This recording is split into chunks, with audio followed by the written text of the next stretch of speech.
15,000 രൂപയിൽ താഴെ വാങ്ങാൻ കഴിയുന്ന 5 ഫോണുകളാണ് ഞാൻ ഇന്ന് പരിചയപ്പെടുത്തുന്നത്. അതിൽ ആദ്യത്തെ ഫോണാണ് റിയൽമി P1 എന്ന phone.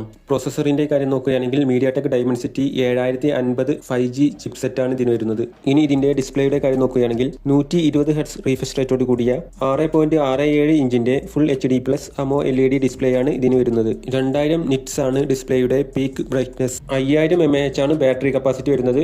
45 വാട്ട്സിന്റെ ചാർജറും ഇതിനോടൊപ്പമുണ്ട്.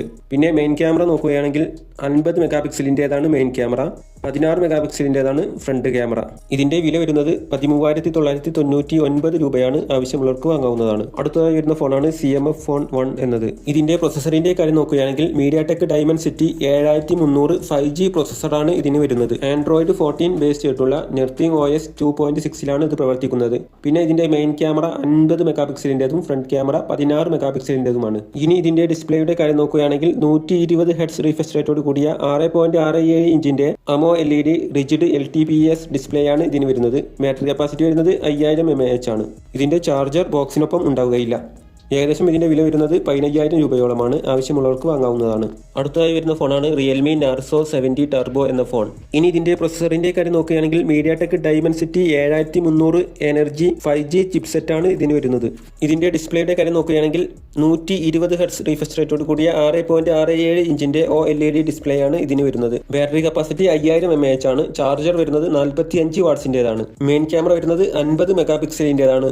AI boost engine 2.0, stainless steel vapour cooling system എന്നിവ ഉള്ളതുകൊണ്ട് തന്നെ ഗെയിമിന് പറ്റിയ നല്ല ഒരു ഫോണാണ് ഇത്. 15,000 രൂപയോളമാണ് ഇതിന്റെ വില വരുന്നത്. ആവശ്യമുള്ളവർക്ക് വാങ്ങാവുന്നതാണ്. അടുത്തതായി വരുന്ന ഫോണാണ് സാംസങ് ഗാലക്സി M35 5G എന്ന ഫോൺ. എക്സിനോസിന്റെ പ്രൊസസ്സറാണ് ഇതിന് വരുന്നത്. ഇനി ഇതിന്റെ ഡിസ്പ്ലേയുടെ കാര്യം നോക്കുകയാണെങ്കിൽ 120 Hz റീഫ്രഷ് റേറ്റോട് കൂടിയ 6.6 ഇഞ്ചിന്റെ AMO LED ഡിസ്പ്ലേ ആണ് ഇതിന് വരുന്നത്. ഡിസ്പ്ലേക്ക് കോർണിംഗ് ഗോറില്ല ഗ്ലാസ് വിക്ടസ് പ്ലസിന്റെ പ്രൊട്ടക്ഷനും ഉണ്ട്. പിന്നെ ഇതിന്റെ മെയിൻ ക്യാമറ വരുന്നത് 50 മെഗാപിക്സലിന്റേതും ബാറ്ററി കപ്പാസിറ്റി ആയി വരുന്നത് 6000 mAh. പിന്നെ ഇത് വാങ്ങുമ്പോൾ നമുക്ക് ചാർജർ ലഭിക്കുകയില്ല.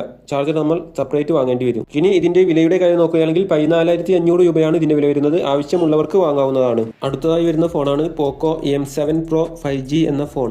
ഇതിന്റെ പ്രൊസസറിന്റെ കാര്യം നോക്കുകയാണെങ്കിൽ മീഡിയാടെക് ഡൈമൻസിറ്റി 7025 അൾട്രാ പ്രൊസസറാണ് ഇതിന് വരുന്നത്. ഇനി ഇതിന്റെ ഡിസ്പ്ലേയുടെ കാര്യം നോക്കുകയാണെങ്കിൽ 120 Hz റീഫ്രഷ് റേറ്റോട് കൂടിയ 6.67 ഇഞ്ചിന്റെ full HD+ AMO LED display ആണ് ഇതിന് വരുന്നത്. മെയിൻ ക്യാമറ 50 മെഗാപിക്സലിന്റേതും ഫ്രണ്ട് ക്യാമറ 20 മെഗാപിക്സലിന്റേതുമാണ് വരുന്നത്. ബാറ്ററി കപ്പാസിറ്റി വരുന്നത് 5110 mAh ആണ്. 45 വാട്ട്സിന്റെ ചാർജറും ഇതിനോടൊപ്പമുണ്ട്. വിലയുടെ കാര്യം നോക്കുകയാണെങ്കിൽ ഏകദേശം 14,000 രൂപയോളമാണ് ഇതിന്റെ വില വരുന്നത്. ആവശ്യമുള്ളവർക്ക് വാങ്ങാവുന്നതാണ്.